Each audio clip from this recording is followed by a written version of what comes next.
주신 말씀은 히브리서 3장 7절로 19절 말씀입니다. 그런데 인용한 게 구약이에요. 그래서 믿음으로 가지 못하고 끝까지 함께하지 못한 그 하나님 백성들에게 경고의 메시지를 주는 그런 말씀입니다. 그래서 끝까지 믿음으로 함께라는 제목으로 우리가 은혜를 나누길 바랍니다. 우리가 이제 흔히 생각할 때 그 사람들이 착각하는 게 있는데 뭐냐면 우리의 생명을 뭐로 인해서 사는가에 대해서 많은 분들이 착각을 하는 것 같아요. 저희들이 살아가는데 필요한 것은 가장 필요한 건 뭔 것 같아요?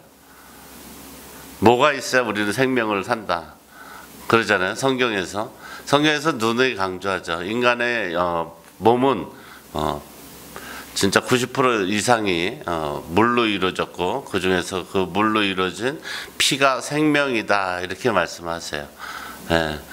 근데 우리가 자칫 생각하면 피가 생명이라는 걸 잘 느끼지 못하죠. 그런데 어디서 뭐 사고가 났다거나 뭐 이렇게 하면 많은 출혈, 몸에서 피가 빠져나가면서 사망했다 이렇게 우리가 뉴스나 이런 데 볼 수 있습니다. 그렇듯이 우리의 생명은 물입니다. 물.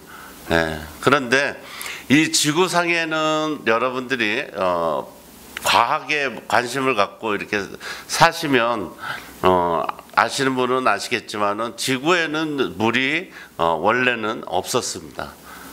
지구에는 물이 없었고 하나님이 물을 우리에게 주셔서 생명을 살 수 있게 이렇게 해 주셨는데 그것을 과학자들은 수많은 과학자들이 그거를 이제 뭐 빅뱅의 이론이라든지 뭐 우주 전체 그 이론을 통해서 인간이 어떻게 해서 이 지구상에 살게 되었고 뭐 이런 많은 것들을 증명해 왔음에도 불구하고 아직도 자신의 생명이 하나님이 주신 그 물과 피로 이루어졌다는 걸 잘 알지 못하는 것이죠. 그래서 우리가 하나님의 말씀, 이 말씀으로 끝까지 가느냐 못 가느냐 이거는 어디에 우리가 관점을 두냐면은 우리의 생명이 하나님의 손에 있다 없다 이거를 깨닫는 수밖에 없는 거예요. 왜 그러냐면 아무리 교회에서 은혜를 받고 눈물을 펑펑 흘리고 그래도 금방 나가게 되면 내가 먹고 사는 거가 당장 눈앞에 들어오기 때문에 얼마나 이 주일날 하나님한테 예배드리고 이게 진리고 이게 중요하다는 것을 잘 깨닫지 못하거든요. 왜 그러냐면 내 목숨, 내 생명이 나한테 달려있다고 착각을 하기 때문에 그래요. 그렇잖아요. 내가 오늘 주일날 하나님께 예배를 드리지 못하고 하나님이 나를 지켜주시지 못하면 이 생명이 끊어진다는 것을 깨닫지 못하니까 소홀하게 되는 거죠. 왜냐하면 자기 자신을 자기가 지킬 수 있다고 생각하기 때문에. 그래서 여러분들이 이제 그 어르신들이나 뭐 이렇게 그 마지막 운명을 하는 그 순간에 이렇게 돌아가시는 장면을 보신 분들은 아시겠지만은 사람이 죽게 되면은 세 가지 그 현상이 나타나죠. 제일 먼저 나타나는 현상이 혈압이 저혈압으로 굉장히 많이 떨어집니다. 두 번째는 숨을 일반 사람처럼 쉬지 못하고 숨을 몰아쉽니다. 이렇게 했다가 한참 멈췄다가 푹 하고 이렇게 하시는 분들은 하여튼 수분 내에 돌아가시는 그런 분이죠. 그리고 마지막으로 나타나는 현상이 몸에 뭐 갈색이나 뭐 적색이나 이렇게 그 명현 반응이 일어나는데 암이나 뭐 이런 질병으로 돌아가시는 분들은 이게 등이나 이런 데가 막 새빨갛거나 새퍼렇게 이 살이 변해 있다는 것을 이렇게 알 수 있습니다. 그렇듯이 우리의 생명은 처음에 시작할 때 하나님께서 숨을 불어넣어 주시고 또 마지막에 자신의 가지고 있던 숨을 더 이상 쉴 수 없다 이렇게 판단이 됐을 때 그것을 운명적으로 우리가 이제 사망이라고 이렇게 말씀을 드리는 거죠. 그래서 우리가 정말 하나님의 말씀으로 끝까지 믿음으로 함께 한다는 것은 우리의 운명입니다. 운명. 예, 태어날 때 하나님한테 받은 그 숨을 마지막까지 하나님께서 그것을 함께 할 수 있도록 숨을 주셨다는 것을 여러분은 믿으시기 바랍니다. 예, 그래서 우리가 그 깨닫다, 뭔가를 깨달은다는 게 이게 이 세상에서도 굉장히 강조를 하고 교회에서도 그렇고 뭐 불교에서도 그렇고 모든 곳에서 이게 깨달음에 대해서 굉장히 강조를 해요. 왜 그러냐면 깨달음이 없으면 그 진실을 알 수가 없잖아요. 그죠? 우리가 안타까운 이런 사정을 갖다가 이렇게 많이 이렇게 보는 경우도 많은데 뉴스 같은 데 봐도 어처구니 없이 막 생명을 잃는 경우들이 있어요. 그러니까 오해해서 그런 거죠. 오해했기 때문에 그게 진짜인지 알고 오해해서 사고를 치는 경우도 있고 또 그 깨닫지 못해서 그것 때문에 이제 실수를 하는 경우도 많고 그렇게 하는데 요새 또 안타까운 일이 있었죠. 인천에 있는 인하대에서 학생이 술에 취해서 동급 여학생을 갖다가 성폭행을 해서 그 여성이 여학생이 그 성적 수치심으로 인해서 자기네 그 숙소에서 뛰어내려서 사망하는. 근데 이게 그 자체로만 보면은 아무것도 아닌 것 같은데 여러분들이 그 감정을 이입해서 그 젊은 남학생이 내 아들 또는 뭐 내 동생이라고 생각했을 때 그거는 그 뛰어내린 여학생은 그렇다 치더라도 그 남학생이 만약에 그 가해자인 남학생이 나하고 관련된 사람이다 이렇게 생각을 하면 이 상황은 달라집니다. 예.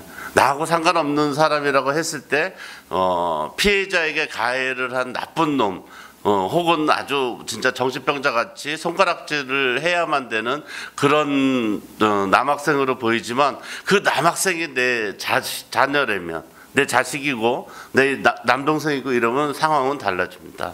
예. 그렇잖아요. 그렇게 하면 상황이 확 달라져서 어쩌자고 이 진짜 앞길이 막 창창한 그 술의 유혹에 빠져서 술 한잔 먹고 여학생을 그냥 성폭행한 거로 해서 평생 어쩌면 뭐 사형을 당할지도 뭐 평생 그 인생을 이거는 정말 있을 수도 없는 일입니다. 근데 이제 이게 다 어디서 오는 불찰이냐면 이 깨달음에 관련된 겁니다. 예, 깨달음.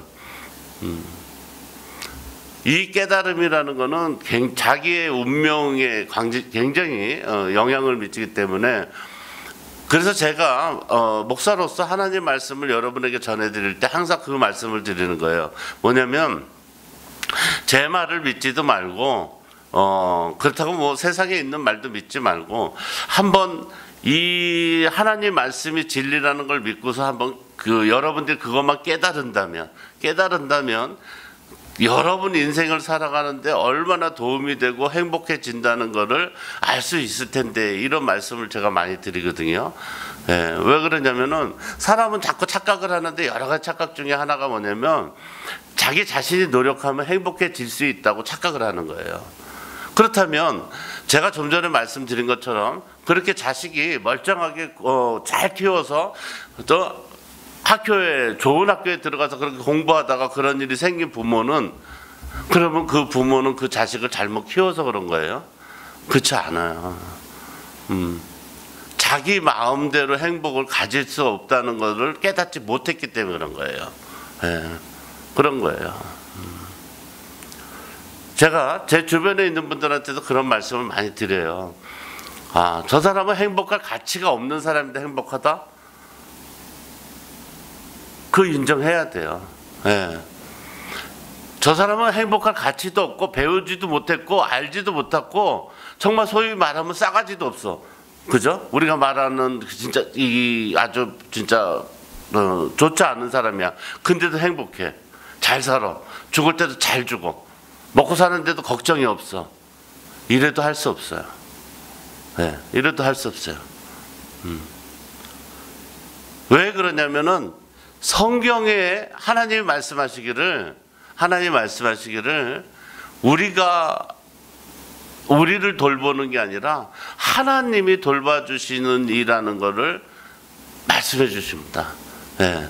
그렇기 때문에 우리는 그분의 허락을 받고 그분의 그 안에서 우리는 살아갈 수 있는 피조물이라는 걸 시인하기 때문에 그분을 찬양하는 그런 하나님의 사람이라는 걸 여러분 믿으시기 바랍니다. 예. 그래서 인간은 자꾸 자기를 깨닫지 못하니까 진실을 가리게 되는 거죠.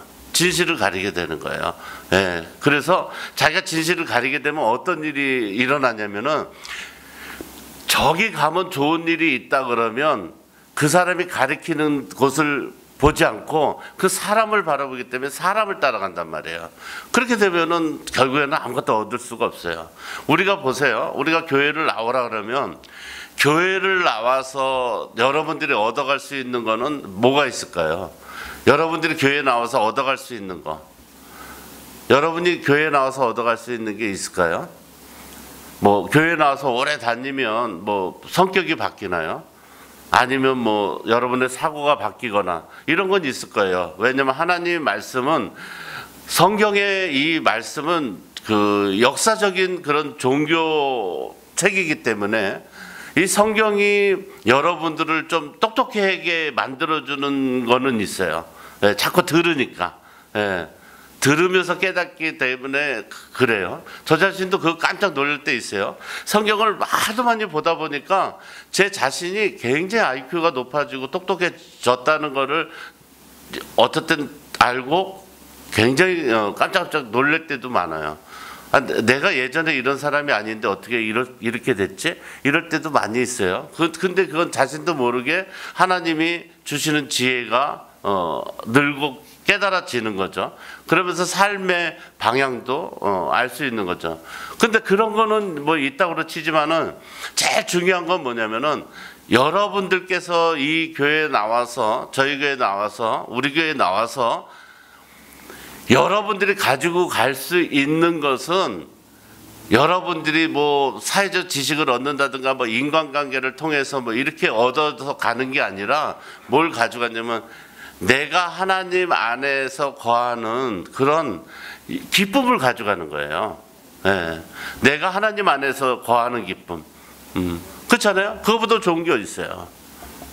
여러분이 지킬 수 있는 그 자식을 아무리 잘 키워도 사건 사고에 휘말리지 않는 그런 부모가 되지 않는다는 보장 없죠. 여러분이 아무리 노력해도 잘 산다는 보장 없잖아요. 그런데 하나님 안에서 내가 행복해질 수 있다는 그런 믿음과 그 신뢰를 가지고 돌아가는 기쁨을 가지고 갈 수 있다면 그거야말로 이 교회에 나온 여러분들의 그 솔직히 말한 그런 신앙에 관계된 모든 것들을 얻어갈 수 있는 거죠. 그게 있는 거거든요. 지금은 여러분 이 말씀 들어본 적 있으세요? 셀프 부양이라고 들어보셨어요? 셀프 부양. 셀프라는 단어가 많잖아요. 그죠? 그럼 셀프가 뭐예요? 셀프. 스스로 자기가 해결한다는 거잖아요. 그죠? 그래서 셀프 물, 셀프 반찬, 셀프 이런 식당을 비롯해서 셀프라는 말이 많이 쓰잖아요. 예. 그러니까 스스로 해결하는 게 많아요. 그런데 요새 가장 큰 이슈가 되는 그 말은 셀프 부양이에요. 그러니까 이제 부양이라는 말은 알죠. 자식을 낳아서 키워주면 그 낳아준 자식이 그 반대로 이제 자기를 낳아준 부모를 봉양하는 거죠. 근데 이제 그게 이제는 없어졌다는 거예요. 누가 자식이 부모를 봉양하고 이런 일이 지금은 없죠. 예, 다 어디 가요? 요양원 보낸다고. 예. 80만 넘으면 이런 사람은 75만 넘으면 다 요양원 보낸다고. 왜? 자식들이 부모를 봉양할 수 있는 환경이 없어요. 우리나라는.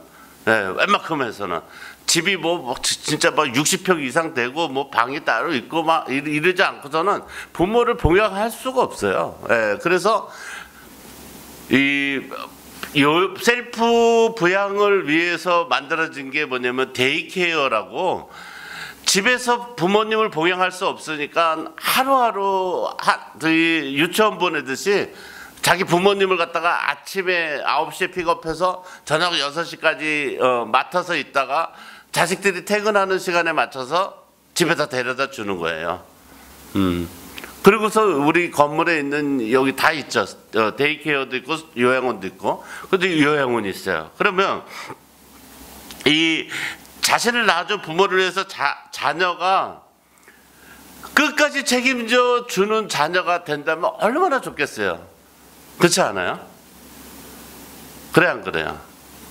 얼마나 좋겠어요. 자기를 낳아준 부모를 끝까지 보살펴 줄 수 있는 자식이 되는 거. 이것처럼 훌륭한 일이 없어요. 저는 그렇게 생각하거든요. 그런데 이것을 내 힘으로 할 수 있냐고. 내 힘으로. 그렇잖아요. 내 힘으로 부모를, 저도 못한, 저희 어머니도 75세 요양병원에 들어가서 돌아가실 때까지 계셨어요. 네. 할 수가 없어요. 왜? 직장 생활하고 먹고 살기 바쁘니까 그거를 하겠다는 사람도 없어요. 제일 처음에 저희 어머니가 뇌경색으로 70이 좀 넘으셔갖고 쓰러졌을 때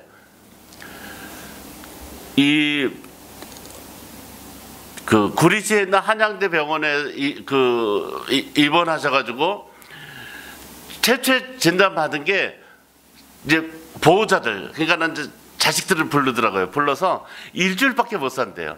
그러니까 막 난리가 난 거예요. 가족들이 막 전부 울고불고, 우리 어머니 이제 70 이제 넘어서 진짜 좀 더 사셔야 되는데 막 울고불고 하더라고요. 뭐 저도 울었죠. 예, 저도 울고 그랬는데 어머니가 그 의사 말대로 일주일 있다 돌아가시질 않는 거예요. 돌아가시질 않아. 그러니까 막 잘 됐다고 해가지고 요양병원으로 옮겼어요. 왜 그러냐면 뇌경색이나 이런 병을 앓지 않으면 요양원으로 옮겼을 텐데, 뇌경색이라는 지금 움직일 수 없는 이 불구가 됐으니까 이게, 그러니까 병원으로 옮겨야 되거든요. 병원으로 옮기면 병원비가 한 달에 150만 원, 200만 원 들어가요. 처음엔 더 많이 들어가더라고요. 검사비 뭐 해서.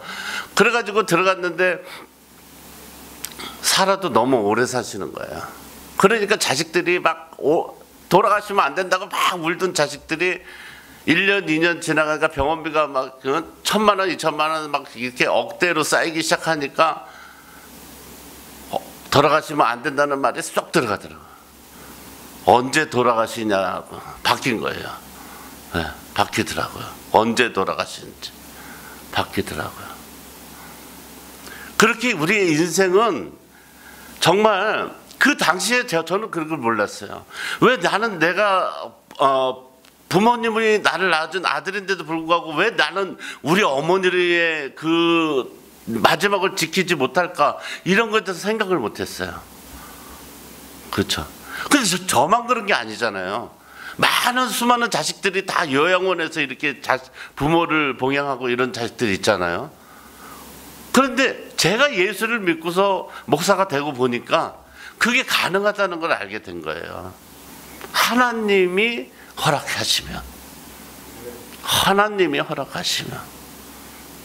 믿지 않는 자에서 내 힘으로 할 때는 그게 불가능했는데, 하나님을 내가 의지하고 믿어보니까 부모님을 내 힘으로 모실 수 있는 셀프 부양이 아니라, 정말 예전에 우리가 부모님들이 우리 할머니 할아버지들을 그렇게 모셨던 것처럼 그렇게 모실 수 있는 환경을 하나님은 허락해 주시는 줄 여러분 믿으시기 바랍니다.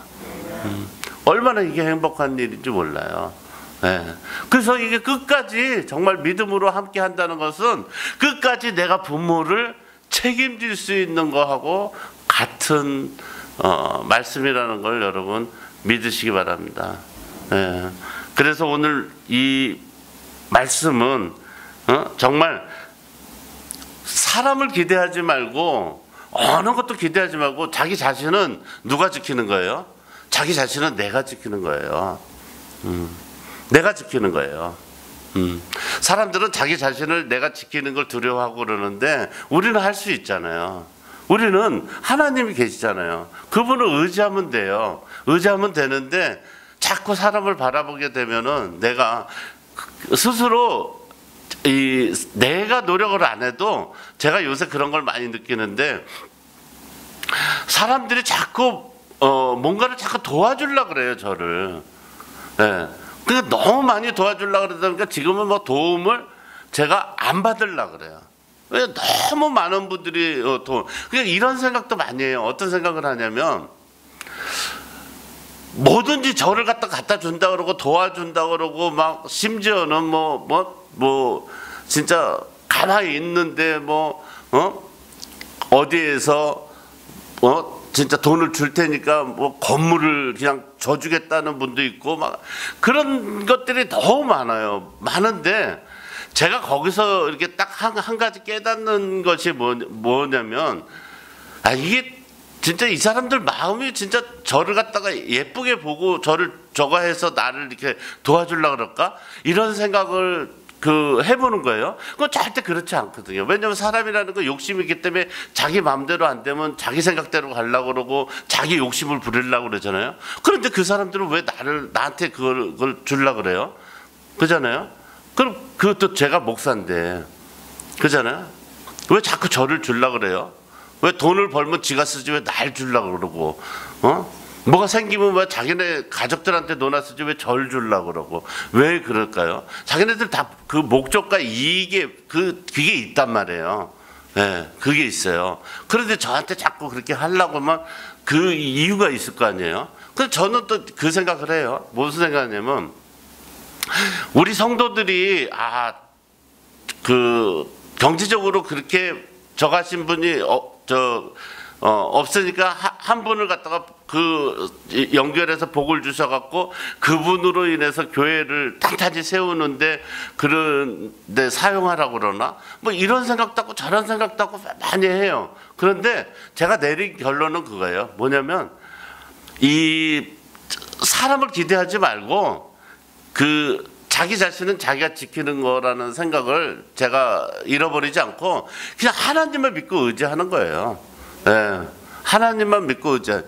왜냐면 자기가 어떤 분이 나와서 간증하는데 그런 말씀 하시더라고요.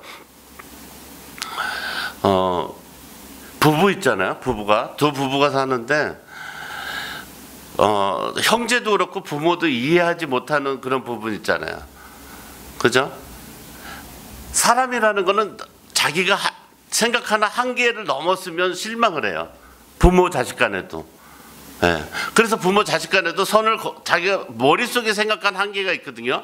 그러니까 부모 자식이 자기가 머릿속에 생각한 게 서울대 연고대 뭐 어디까지다 생각했는데 그 자식이 부모는 이 정도의 위치에 있는 사람인데 자기 자식이 그 밑에서 해서 뭐 지방대학이나 어디를 갔다가 합격하면은요 안 보내는 부모 있어요. 네. 부모 자식 간에도. 그리고 또 부모 자식 간에도 어떤 선을 그어갖고 이 자식이 나쁜 짓을 해서 뭐 감옥에 갔다. 그러면 단절하고서 호적을 지워버리는 부모도 있어요. 부모도. 형제도 마찬가지예요. 형제는 뭐 형제 정이라는 거는 뭐 금방 끊어져요. 그런데 부부는 이해하고 살아가는데 한계가 없어요. 단 헤어지기 전까지 부부는 참 이상해요. 뭐가 이상하냐면은 헤어지기 전까지 내가 헤어지지 않겠다 그러면 다 용서가 돼. 남편이 다른 여자고 바람이 돼서 딴 사람이면 차리든 뭐를 하든 돈을 재산을 다 까먹고 빚을 지든 뭐를 하든 내가 헤어지겠다는 생각만 없으면 다 용서가 되는 거예요. 부부는 부모하고 달라요. 형제하고 달라요. 이 사랑에는 끝도 없어요. 왜? 내가 부부라는 것을 내가 인정만 하고 내가 그것을 깨지 않겠다는 생각하면 그렇단 말이에요. 네. 우리가 그렇단 말이에요. 그런 부부는 세상에서 드물지만 우리는 예수 그리스도의 신부란 말이에요. 부부란 말이에요. 세상에 있는 부부도 그렇게 넓은 사랑, 무한정한 그런 이해관계로 살 수 있는 그런 부부가 있는데, 하나님하고 정말 결혼한 우리 신부되는 우리는 얼마나 많은 진짜 이해와, 우리가 그렇게 나쁜 짓을 해도 헤어지지 않잖아요. 그렇잖아요. 그렇기 때문에 우리는 끝까지, 우리가 진짜 도망가지 않는 이상은 끝까지 믿음으로 함께 한다면 여러분께서는 그 크신 하나님의 사랑과 은혜를 다 그 혜택을 보면서 살아갈 수 있다는 것을 여러분 믿으시기 바랍니다. 근데 우리가 안 하는 거예요. 우리가 오늘 말씀을 보세요. 오늘 본문 내용은 애굽이라는 데서 10가지 재앙으로 해서 그 하나님께서 너희를 사랑한다 그래서 그 광야로 끌고 나왔잖아요. 여러분도 마찬가지잖아요. 이 세상에 많은 사람 중에서 여러분들이 이 자리까지 오기까지는 얼마나 하나님들이 많은 그 핍박과 어려움과 뭐를 겪어서 나온 거지. 여러분 스스로 난 교회 가야지, 나는 이 세상을 아주 나는 행복하게 살아야지, 이렇게 나온 사람이 있어요? 없단 말이에요. 없다고. 어떤 과정이 됐든 하여튼 교회에 나온다는 건 쉽지 않아요. 쉽지 않아요. 그러니까 사람이 인생을 바뀐다는 일인데 그렇게 쉽겠어요? 그래 나왔단 말이에요. 나왔는데 이 약속의 땅에 그 여정 중에 이스라엘 백성들이 광야에서 40년 동안 훈련을 받았는데도 마음이 완악해져가지고, 이 마음이 굳어져가지고 하나님 말씀을 어기고 눈앞에 가나안 땅을 보고 들어가지 못한 그 경고의 메시지예요, 오늘. 그래서 이 히브리서의 전체 중심 주제 또한에 하나님의 아들이신 그 그리스도의 인격과 그 일하신 그 사역의 그 우월성을 강조하는 내용이 바로 히브리서거든요.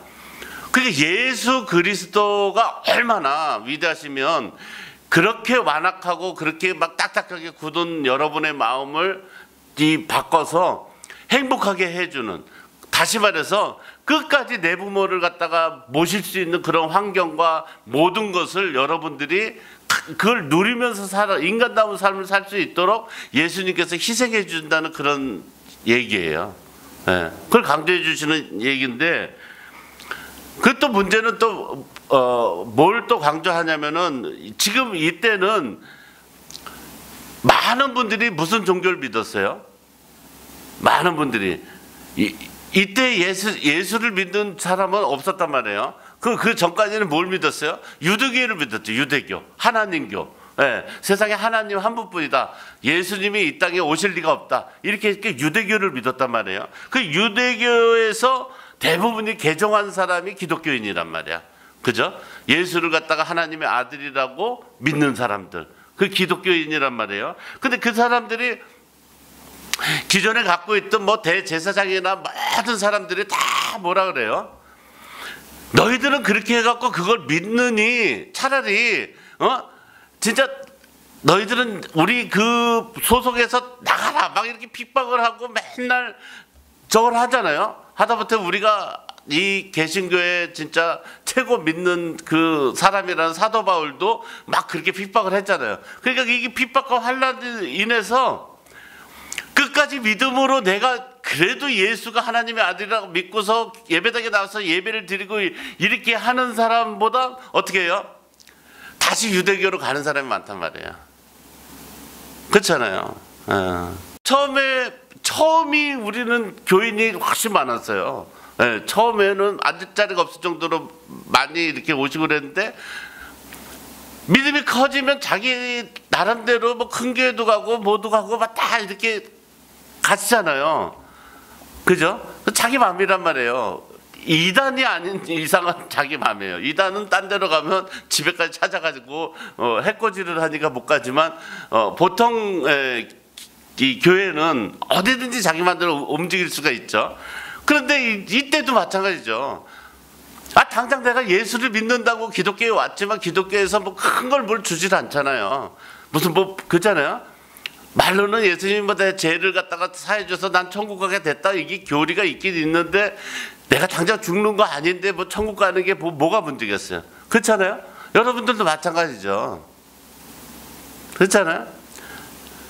천국 간다는 게 믿어진다고, 그게 믿어지고 내가 죽는 게 믿어지면 여러분들이 이 자리에서 움직이겠어요? 안 움직인다고. 그렇잖아요? 내가 천국 가고 내 죄를 사해주고 내가 천국 가고 행복해지고 기쁨으로 살고 내 자식을 내가 지킬 수 있고 그 자식이 커서 부모님을 봉양할 수 있는 그게 믿어지면 결혼식장이랑 바꾸겠냐고. 그렇잖아요? 결혼식장하고 바뀌겠냐고. 그렇잖아요? 결혼식장은 주일날 한 그 사람이 잘못이니까 문자 보내고 축의금 보내든지, 그리고 다음에 그 집에 가서 뭐 축하해 주는지 하면 되잖아요. 그죠? 그런데 내가 천국에 가지 못하고 내 부모를 끝까지 모시지 못하고 내가 행복해지지 못하고 내 자식이 그렇게 폭행범이 돼가지고 어떤 그런 정신적으로 문제가 생겨서 갑자기 유혹에 넘어가서 그런 일을 내가 당하지 않는 그것이 여기에 하나님의 은혜에 딸려있다, 이렇게 생각을 하면 예식장하고 바꾸겠냐 이거야. 그때 돈벌이 일당 10만 원하고 바꾸겠냐 이거예요. 절대 그럴 수 없어요.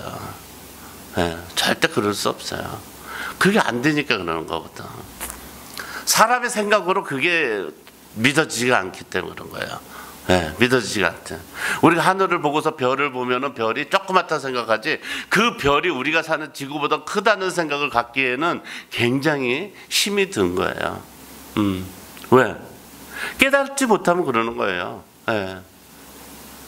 근데 관심이 생겨서 우주 전체 과학자들이 얘기한 거 그 크기나 질량이나 모든 것을 따져보고서 그게 눈에 확 닿아서 깨달으면, 우리가 볼 때는 별이 요만해 보이지만 실제로는 우리가 사는 지구보다 훨씬 수십 배 수백 배 큰 별이구나, 이걸 알게 된단 말이에요.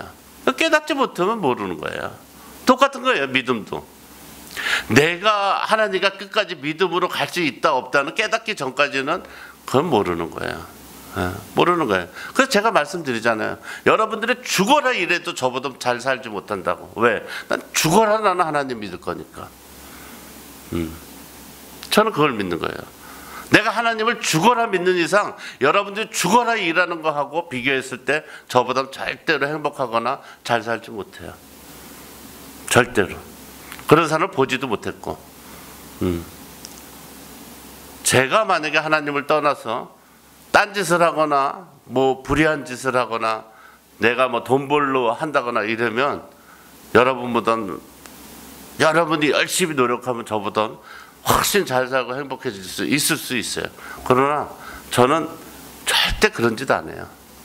절대로 안 해요. 내가 주일 예배 빠지나 봐요.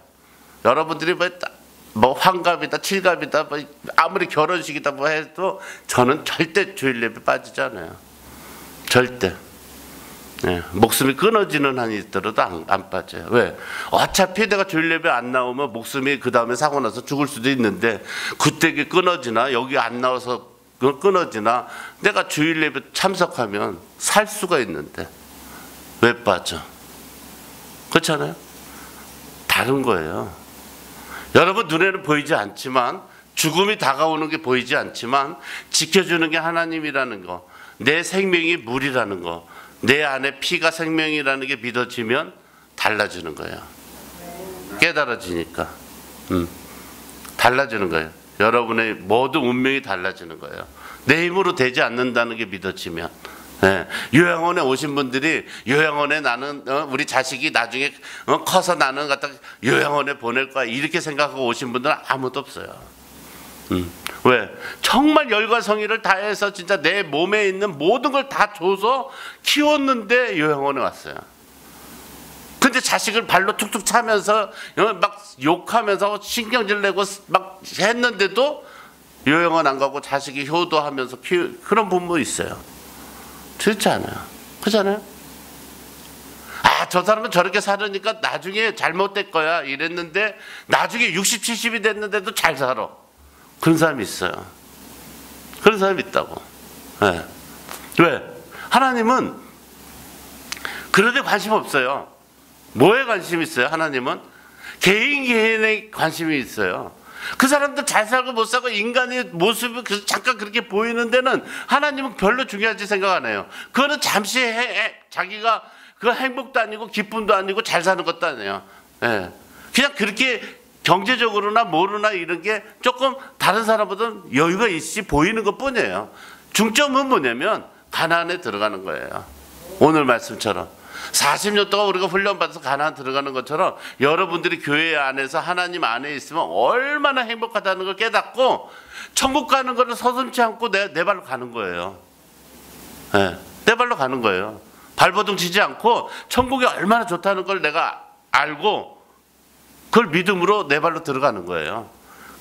거기에 관심이 있는 거예요. 거기에 관심이 있는 거라고. 그렇기 때문에 여러분들이 생각하고 하나님 생각은 다른 거예요. 다르다고. 근데 우리가 문제는 그렇게 하질 않는 거죠.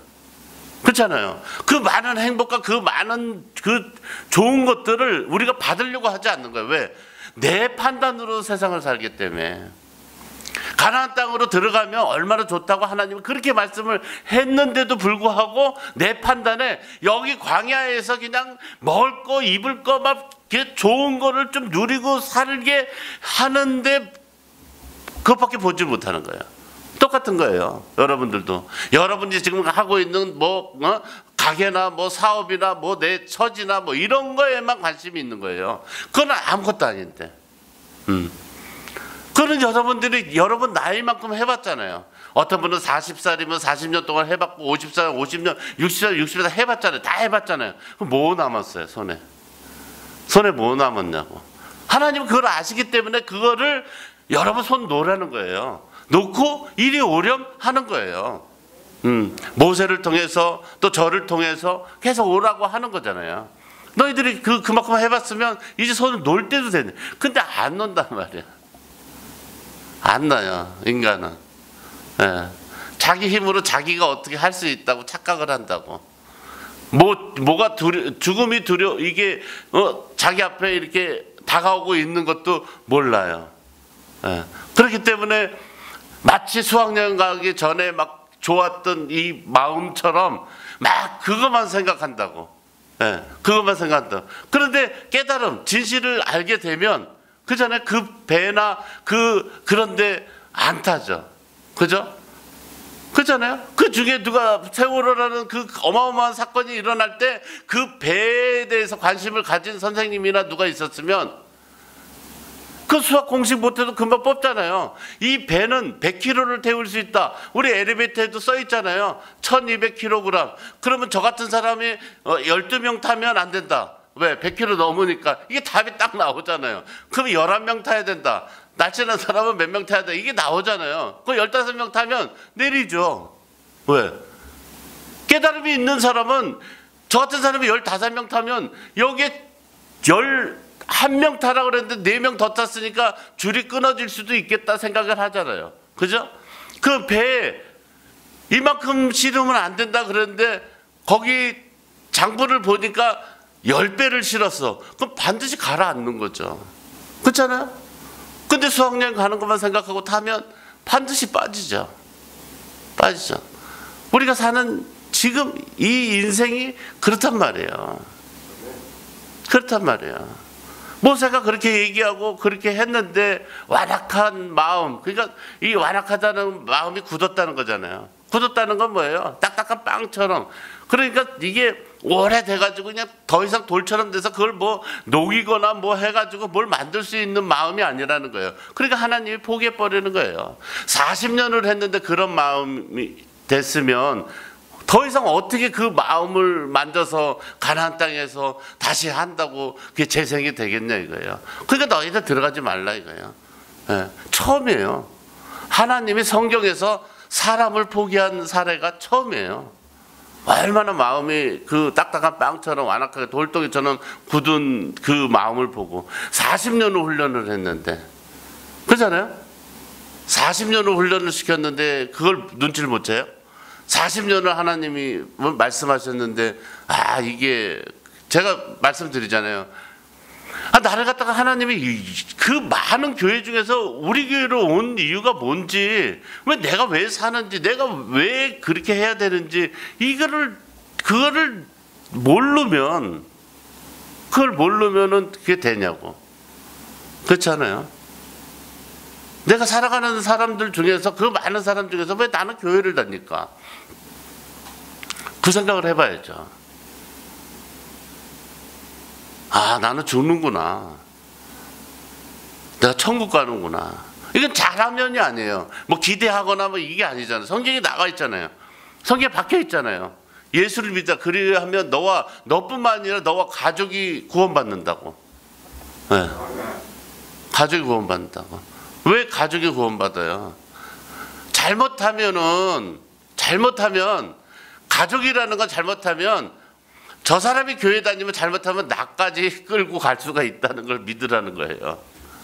네. 잘못하면. 이게 아주 무서운 거예요. 네. 그럼 거꾸로 얘기하면 왜 무섭다 그러냐면, 내가 지옥 가는 인생이면 잘못하면 그 사람을 교회를 못 가게 잡는 힘이 강하면, 예수를 안 믿으면 그리하면 너와 내 집이 모두가 지옥 갈 수 있다는 말하고 똑같은 거예요. 어느 게 강하냐 이거에 따라서. 네. 그렇잖아요. 구원은 그런 거예요. 그래서 제가 말씀드리잖아요. 내가 천국 가는 거는 나한테 달린 것만 아니라 내 가족한테 달려있다고. 내 가족한테도. 근데 저는 그런 얘기 많이 해요. 내 주변에 있는 사람한테 걱정하지 말라고. 내가 한다 이거예요. 내가 죽어라 기도하고 내가 죽어라 하나님한테 울면서 매달릴 그런 힘이 남아있는데 뭐가 걱정이냐고. 네. 내가 그랬어요. 저는 누구한테든 그래요. 누구 한 사람만. 그렇잖아요. 그 자식들이 그 보고, 이 사람이라는 건 사람의 덕을 보기 때문에 그 사람이 잘 되면 되는 거지, 쟤하고 나하고 같이 잘 된다 그런 거 없어요. 한 사람 잘 되면 다 잘 되게 돼 있어요. 한 사람 잘 되면 다 잘 돼. 다 인격이 좋고 훌륭하고 이런 거는 기대하지 말아요. 왜냐면 다 틀리기 때문에. 근데 그 집에서 한 사람 잘 되면 다 잘 되게 돼 있어요. 영향이라는 게 있기 때문에. 그냥 가는 거예요. 그런데 문제는 천국에 들어가느냐 마느냐는 다른 문제. 이거는 40년 동안 했는데 마음이, 그잖아요. 우리가 교회 다닐 때 끌고 올 수는 있는데 그 사람이 진짜로 예수를 믿느냐 안 믿느냐 해서 천국 가고 말고는, 그 사람이 교회만 다니다 말고 뭐하고 하는 거는 그 사람 책임이에요. 모세도 못 갔잖아요. 그죠? 가나안에 못 들어갔잖아요. 왜? 그 많은 사람들을 갖다 인도해서 하는데 모세도 같은 책임지는 그 연대 책임을 져서 하나님이 미안하지만 너도 가나안에 안 들어가는 게 좋겠다 이렇게 말씀하잖아요. 그래서 순종하잖아요. 예, 맞아요. 하나님 나도 이만 하나님 말씀대로 나 순종하겠습니다 하잖아요. 똑같은 거예요. 우리가 끝까지 믿음으로 함께 간다는 것은, 이건 굉장히 중요한 문제인데, 끝까지 믿음으로 간다는 것은, 이것은 진짜 자기를 자기가 책임지는 거지 남이 해주는 게 아니거든요. 남이 해주는 게 아니거든. 그래서 우리가 끝까지 가는 게 얼마나 중요하다는 것을 여러분들이 믿으시기 바랍니다. 그리고 우리 자신의 신앙을 정말 튼튼하게 해서 믿지 않는 마음을 품지 않게 하는 것은 이 권면해주는 그 성도들하고 올바른 교제 이런 게 필요한 거예요.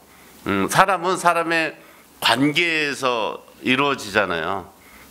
관계에서 이루어지기 때문에 사람이 많으면 많을수록 하는 게 힘들어요. 여러분들이 보기에 큰 교회가 다니기가 쉬운지, 작은 교회가 다니기가 쉬운지 이거를 생각해 보면 알아요. 큰 교회는 다니기가 쉬워요. 굉장히 쉬워요. 눈치 볼 것도 없고 그냥 이게 휩쓸려 다니기만 하면 되고, 또 알지도 못해요. 그리고 한 생명 한 생명 신경 쓸 틈도 없어요. 제가 큰 교회에서 사역할 때 성도들이 오면 손잡고 이렇게 기도를 해줘요. 손잡고 그냥 오는 대로 손잡고 기도해주고 막 수만 명 되니까 그렇게 해요. 그러면 이름도 몰라요. 우리 교구에 이름, 누구 다니는지 이름도 모르고 그런데 신경 쓸 틈이 없어요. 예, 사람에 치여서 그런 거 신경 쓸 틈이 없어. 오직 그냥 내가 할 일, 내가 사역할 거. 아침에 목사님 그런 거 신경 쓰고 그런데 신경 쓰지 관심이 없어. 그러니까 그분들 일상적으로 하는데 서로 신경을 안 쓰니까 그분들의 일상은 편하죠. 신앙생활 하기도 편하고. 예. 근데 작은 데는 그렇지 않아요. 예. 그 사람이 숨을 쉬고 있는지 어디가 아픈지 뭐 하는지 다 신경 쓰기 때문에 이게 진짜 바른 권면이 필요하고 서로 위로해주고 이런 게 굉장히 필요하거든요. 그래서 어떻게 해서든지 한 사람이 나와야 돼요. 한 사람이 나오면 그 사람을 본으로 해서 가는 거예요. 그래서 제가 말씀드리잖아요. 아무것도 하지 말고 그냥 하나님 한번 믿어보라고. 달라요. 지금은 몰라요. 지금은 모르는데 여러분들 1살, 2살 이렇게 먹다가 이렇게 제가 그 얘기 해드리잖아요. 예수를 믿는 사람과 안 믿는 사람의 차이점은 시간이 갈수록 이게 벌어진다고요. 시간이 갈수록. 그러니까 영화배우 그 나이 드신 그 신영윤 장로님, 그 장로님이 말씀하셨잖아요. 자기보다 훨씬 유명한 신성일이나 박노식이나 이런 분들은 자기보다 돈도 많이 벌고 이랬는데 그분들은 예수를 믿지 않았고 자기 예수를 3대째 믿는 예수 믿는 사람이라서 지금 나이가 95세인데 젊은이처럼 살지만 재산도 그잖아요. 해마다 수천억씩 남을 도와주고 하는데도 아직도 자기 통장에는 수천억이 남아있고 자식들도 전부 다 둘째 아들 맥도날드 사장이고 옛날 그분 사업하는 게 많잖아요. 어마어마하죠.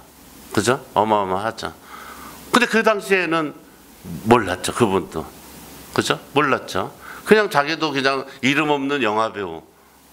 저 사람들은 얼굴 잘생기고 저거 스타고 자기는 어쨌든 하나님 은혜로 이름은 알렸지만 그 사람들에 비해서는 턱없는 개런티와 수입이었는데 그 사람들은 평생 벌 줄 알고 다 썼고 자기 버는데 수십 배지만 그러나 자기는 하나님 믿는 사람으로서 정말 부인한테 약속했듯이 내가 헛되지 않고 내가 진짜 나쁜 짓 안 하고 연예인은 하지만 내가 진짜 하나님 믿는 사람으로서 그렇게 하겠습니다 해서 지금의 모습 저는 그걸 믿는 거예요.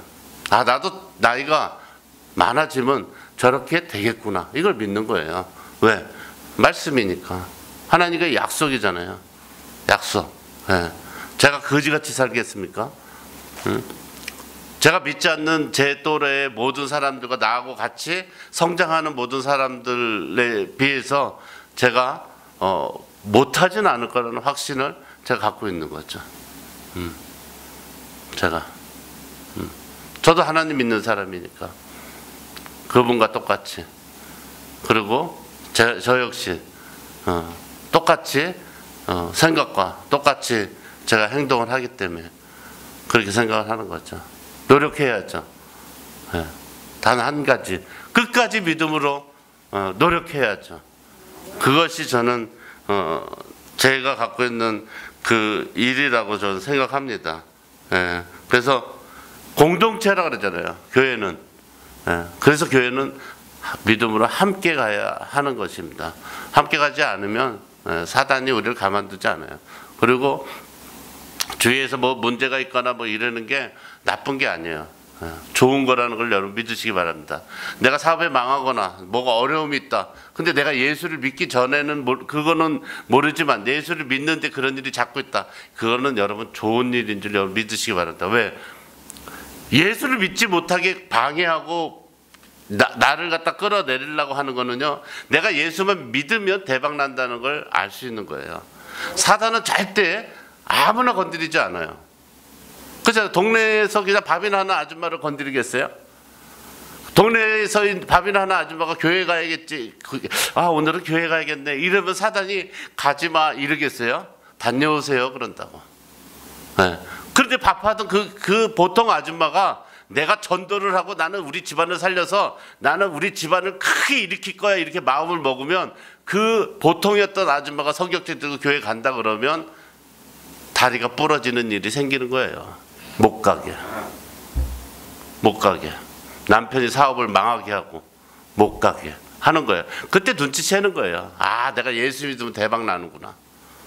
그걸 눈치 못 채면 안 돼요. 내가 그래서 예수 믿는데 사업이 망하거나 어려움이 있거나 막 쓸데없이 뭐 나쁜 일이 자꾸 생긴다 그러면 딱 눈 감고 생각하는 거야. 나는 대박 나는 사람이구나. 예수만 믿기만 하면, 끝까지 내가 믿기만 하면 대박 난다는 걸 여러분 믿으시기 바랍니다. 예, 그래서 지금은 이제 팬데믹이라 그러잖아요. 팬데믹 시대라는데 그 팬데믹 시대라는 거는 대유행이라는 그런 뜻이에요. 그러니까 코로나 팬데믹 자꾸 그러는데 우리가 살아가면서 그러한 뭐 팬데믹이나 뭐 이런 것도 뭐 없지 않았죠. 그죠? 애굽의 10가지 재앙서부터 뭐 패스트 그 흑사병이라고 이르는 그런 것서부터 그동안에 오면서 뭐 원자폭탄 뭐 여러 가지 일이 있는 것 중에 지금이 한때예요. 그러면 역사적으로 보면은 지금이 가장 인간들이 살기 어렵고 어려운 때예요. 예. 그리고 지금 그 사람의 머리를 어떻게 좌우하는지 몰라서 지금 중국도 대만을 빌미해서 러시아하고 똑같이 미국하고 전쟁을 하려고 지금 한다고 뉴스에 나오잖아요. 그렇듯이 사람의 정신들이 지금 막 다 오락가락하는 거예요. 자기네 이익을 위해서는 이제는 뭐 네 편 내 편도 없이 막 한다고요.